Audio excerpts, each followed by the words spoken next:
Last year we finally had the opportunity to haul our sailboat Jenny out of the water. Due to the pandemic, the underwatership hadn't been renewed in 3 years, resulting in significant fouling built up on the hull. Unfortunately, the crane belt was not properly positioned, causing our sail drop ceiling to burst under the weight of the boat. It was definitely a shock seeing this happen to our beloved sailboat, but we used it as an opportunity and embarked on a much needed refit.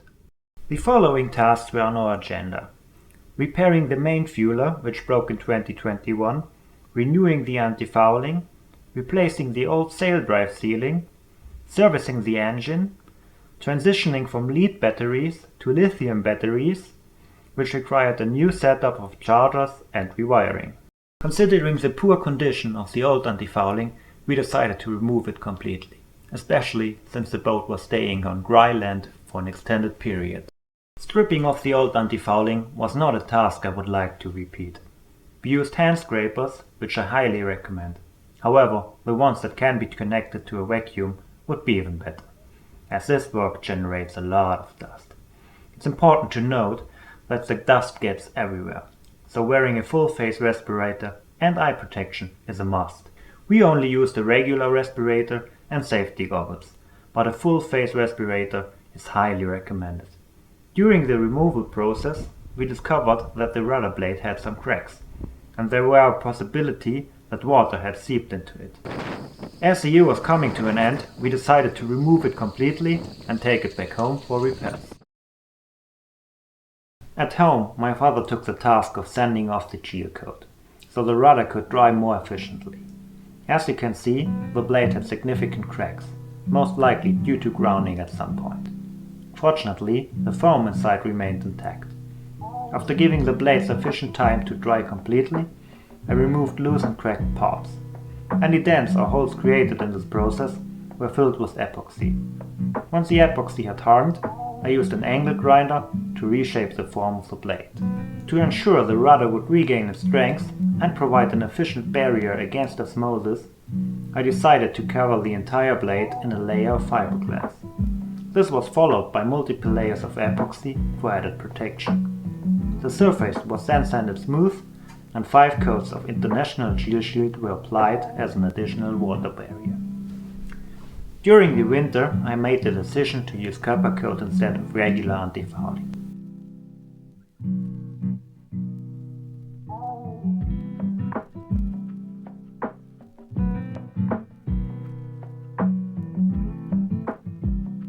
The rationale behind this choice was that we already had removed all the old antifouling, and an epoxy primer needed to be applied anyway.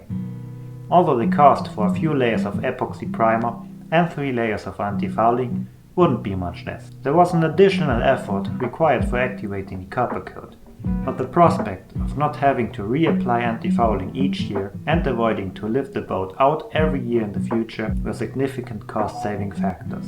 The only challenging aspect seemed to be the application process itself.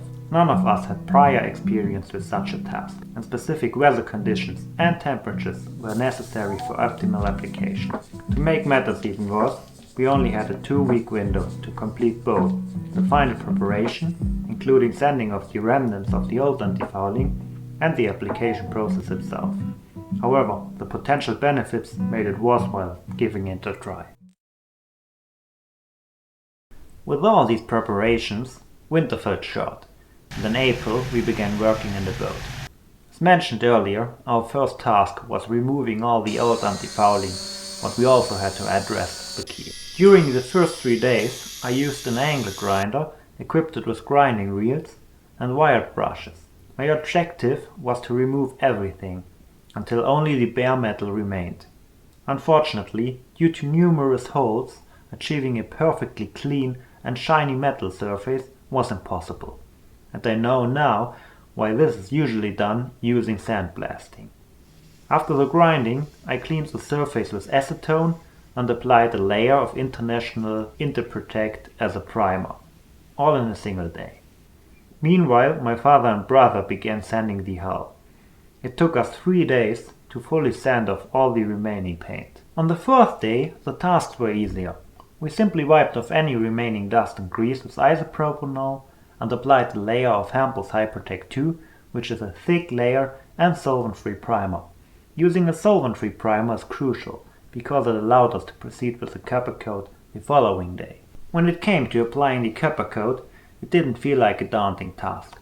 Since the keel wasn't ready and the rudder was already finished, we only had around 28 square meters of area to paint. For this, we had 8 liters of Coppercoat, which we applied in 7 coats and always mixed in half-liter portions. This involves combining 500 ml of epoxy with 500 ml of hardener and 2 kg of powdered copper.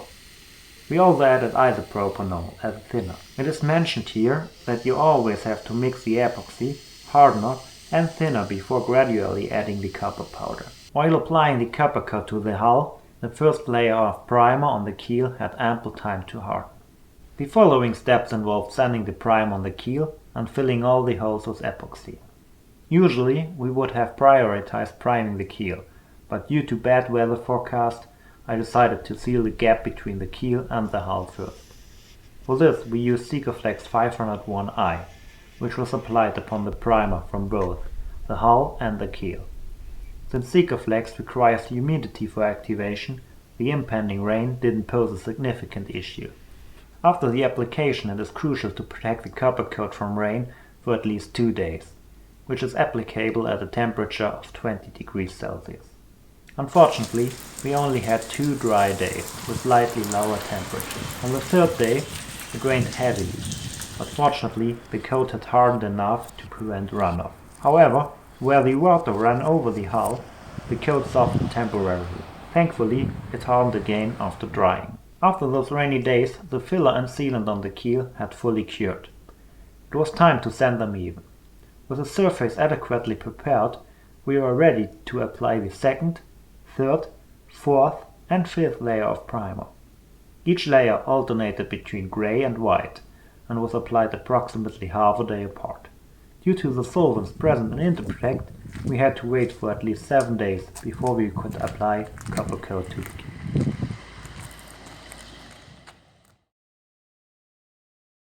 Two weeks later, I once again sanded the keel, ensuring a smooth surface, and diligently cleaned the keel with water.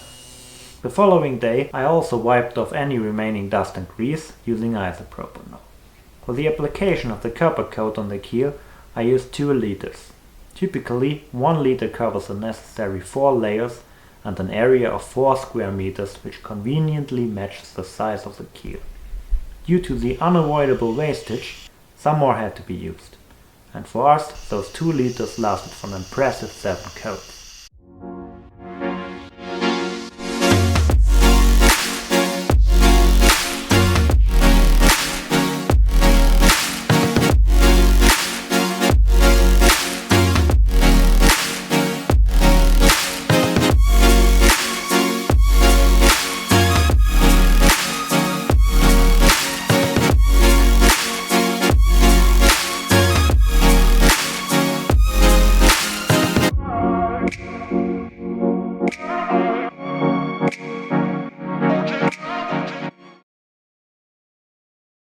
In June, my father and I embarked on another trip to Italy to complete the necessary activation process.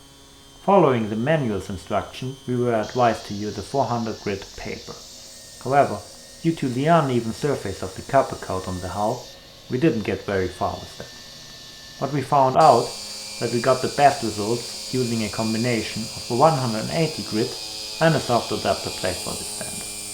Thankfully, the keel was much easier to sand, as its surface was more even, and for reaching into the holes, an abrasive fleece proved highly effective. One challenge we encountered with the activation process in the hull was finding the right balance between insufficient sanding, leaving some parts unactivated, and excessive sanding, which would expose the primer.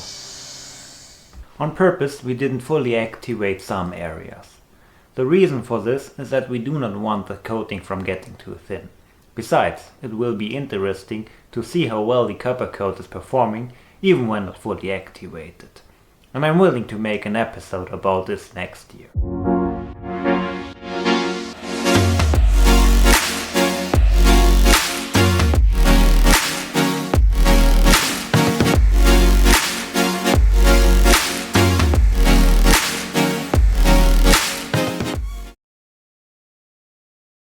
After conducting 3 applications of Coppercoat, I gained the insight into what works better or worse. One important discovery is that the consistency of the coating actually improves when less thinner is used. During the application on the keel, I forgot the thinner in the first layer, and to my delight, the result turned out to be excellent. So I decided to use less thinner in the following coats as well. Also, I made sure to stir the paint in the paint trays continuously to prevent the copper from settling at the bottom. Doing so, the application on the keel turned out to be the best of all 3 attempts. I would also recommend mixing smaller quantities instead of using the 1 liter package provided by the distributor. Half-liter portions work quite well, and they are also easy to measure accurately. Another crucial aspect that shouldn't be underestimated is the preparation of the surface. The flatter and smoother the surface, the easier the activation process becomes, and the better the final result will be. Unfortunately, our biggest failure was not sanding the bumpy painted primer to achieve a truly flat finish. However, considering the constraints of time and weather working against us, I believe the result is really good. I hope you like our video, and if you're planning your own Coppercoat application, these hints will help you to achieve the best possible outcome. For additional information, please visit my website, and of course you can subscribe to my channel, as I'm planning to upload more videos about our refit and travels in the future. Thank you for watching, and good luck with your project.